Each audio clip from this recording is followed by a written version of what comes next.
প্রায় সময় তিনি বক বক করেন, খুব কথা বলেন। আওয়ামী লীগের তিনি সাধারণ সম্পাদক। ওনার মনে হচ্ছে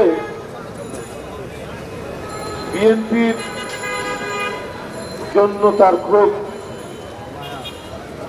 খুবই মায়া কান্না। বিএনপির ভাবনায় উনি ক্লান্ত হয়ে পড়েছেন। ওবায়দুল কাদের সাহেবের বক্তব্যে এইটা মনে হয়। অনেক সময় আপনারা জানেন, তার এই মায়া কান্না দেখে মুরগির ছানার নিরাপত্তার জন্য যেমন চিল মায়া কান্না করে, কুমির যেমন কান্নাকাটি করে, যেটাকে বলা হয় ইংরেজিতে ক্রোকোডাইল টিয়ার্স, এইরকম কুম্ভীরাশ্রু ওবায়দুল কাদেরের চোখ দিয়ে ক্রমাগত পড়ছে। বিএনপি নাকি দুর্বল হয়ে গেছে, এইরকম আওয়াজ তিনি মাঝে মাঝে দেন। আরো অনেক কথা বলেন, বিএনপি ক্লান্ত, বিএনপি হতাশ, বিএনপির নেতারা বিদেশ চলে যাচ্ছে, এসব নানা কথা তিনি বলেন। এই বলে তারা যে ভিতর থেকে ধসে গেছে, ভেঙে গেছে, এইটা চাপা দেওয়ার জন্যই তিনি এই কথাগুলো বলেন। বারবার জনগণের সাথে বিশ্বাসঘাতকতা করা, জনগণের মালিকানাকে ছিনিয়ে নেওয়া, এই কারণে তাদের জনসমর্থন নেই। কয়েকজন সুবিধাবাদী লোক, কয়েকজন ঋণ খেলাপি মানুষ, কয়েকজন বাজার সিন্ডিকেটের লোকজন এইটা আওয়ামী লীগকে ঘিরে আছে। এরা তো গণশত্রু, যারা বাজার সিন্ডিকেট করে বাজারে নিত্য প্রয়োজনীয় জিনিসের দাম বৃদ্ধি করেছে, যারা ব্যাংকের টাকা লুট করে নিয়ম বহির্ভূতভাবে ঋণ নিয়ে যারা বিদেশে টাকা পাচার করেছে, যারা সন্ত্রাসী করে অন্যের জমি জায়গা দখল করে, এদেরকে তো জনগণ পছন্দ করে না। আর এই লোকগুলোই যদি আওয়ামী লীগের পাশে থাকে, প্রধানমন্ত্রীর পাশে থাকে, সরকারের পাশে থাকে, তাহলে তো জনগণ থাকবে না। এই জনগণ যে তাদের সাথে নেই, এই কারণে তারা হাঁপা টিন আছে না, টিনের বাক্সে যদি কোনো কিছু না থাকে, মুড়ির টিনে যদি আপনার মুড়ি না থাকে, আপনি টোকা দেবেন, দেখুন ঝনঝন করে বাজে। তা আওয়ামী লীগ এখন শূন্য মুড়ির টিন। এই কারণে আওয়ামী লীগের নেতারা ঝনঝন করে কথা বলছে। জনগণ নেই, জনসমর্থন নেই, লুটেরা সরকার, তাদের আর বলারই বাকি আছে, তাদের আর করারই বাকি আছে।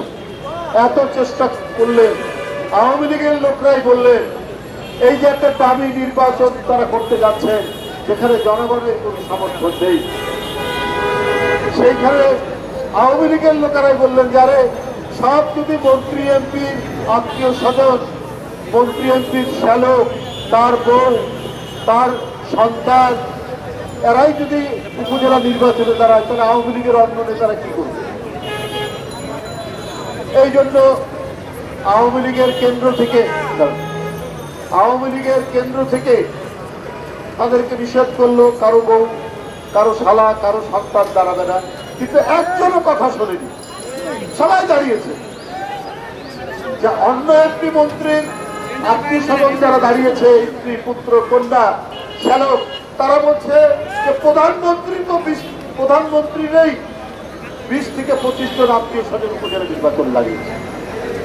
তাহলে আমরা বাদ যাবো কেন? ওরা বাদ যাচ্ছে না। এই কারণে প্রধানমন্ত্রীর আত্মীয় স্বজন যদি 20 থেকে 25 জন দাঁড়িয়ে থাকে, তাহলে অন্য এমপি, অন্য মন্ত্রী, তাদের আত্মীয় স্বজন, তাদের বউ, বেটি, সন্তান, তারা বাদ যাবে কেন? তারা দাঁড়িয়েছে। জনগণ তো নির্বাচন করবে না, গণতন্ত্রের পক্ষে তো মানুষ ওটাতে দাঁড়াবে না। তাহলে এখন ওরা নিজেরাই, এতে আর সাধারণ মানুষ নেই।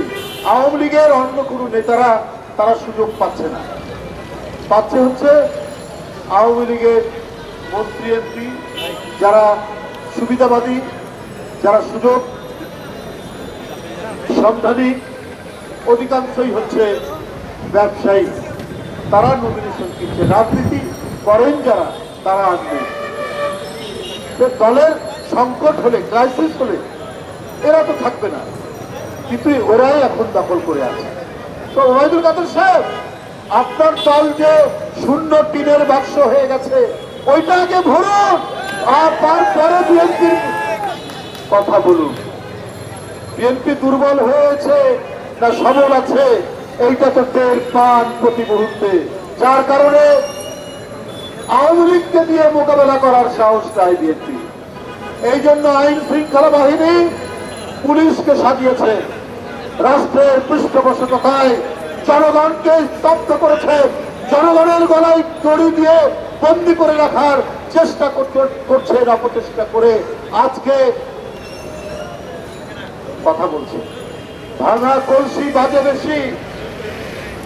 ওবায়দুল কাদের, আপনার আওয়ামী লীগ ভাঙা কলসি, তাই আপনাদের আওয়াজ বেশি হচ্ছে, আপনারা বাঁচছেন বেশি করে। আর কিছু করার নেই। কি করার থাকতে পারে? যা বলেছেন জনগণকে সব মিথ্যা, যা দেখিয়েছেন জনগণকে সব মিথ্যা থাকে। জনগণকে তো আরাম দেননি, তারা আরামে থাকতে পারছে না কেন? আর জনগণকে শোষণ করে গলায় পা দিয়ে আপনি বিদ্যুতের দাম বাড়াচ্ছেন, বিদ্যুতের বিল, গ্যাসের বিল, পানির বিল। একজন আমাকে বলেছেন বাড়িতে ভাই একটা এসি চলে আর 2-3টা রুমে কয়েকটা ফ্যান, এই জন্য এইবার 35,000 টাকা বিল। আপনারা প্রত্যেকেই জানেন আজকে গণতান্ত্রিক শাসন নেই বলেই, আজকে বৈধ পার্লামেন্ট নাই বলেই শেখ হাসিনা মানুষের গলায় পা দিয়ে আপনার টুপি টিপে ধরে আপনার বিদ্যুৎ থেকে, গ্যাস থেকে, পানি থেকে, ট্যাক্স দিচ্ছে। আর খাদ্যপণ্যের তো কোনো কথাই নেই। কিনবে কি করে? কে কিনবে? আজকে উচ্চ মধ্যবিত্ত, মধ্যবিত্ত কোন ঠসা, তারা মানুষের কাছে হাত পাততে পারে না, কষ্টের মধ্যে দিন যাপন করছে। আর নিম্ন আয়ের মানুষ, এই যে রিক্সাওয়ালারা দাঁড়িয়ে আছে, এই যে সিএনজি ওয়ালারা দাঁড়িয়ে আছে, এই যে বুটে মজুর, এই যে আপনার সবগুলোই হচ্ছে শূন্য মরিচ টিন, শূন্য টিনের বাক্স। তাই বেসিক ব্যাংক, সরকারি ব্যাংক, তাকে মার্চ করা হচ্ছে কেন?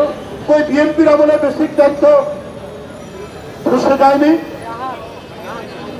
সে যদি হজ করতে যায় তার নামে মামলা হয়, সে যদি প্যারালাইসিসের রোগী হয়ে হাসপাতালে থাকে তার নামে মামলা দেয় এই সরকারের বাহাদুর পুলিশ কর্মকর্তারা। সাগর রুনির তদন্তই কমপ্লিট করতে পারেনি 109 বার। চলে যাচ্ছেন, তারা হবেন সিরাজউদ্দৌলার মতো দেশপ্রেমিক হিসাবে ইতিহাসে তাদের নাম জুয়েল, হাফিজুর রশিদ, সাইফুল ইসলাম নীরব সহ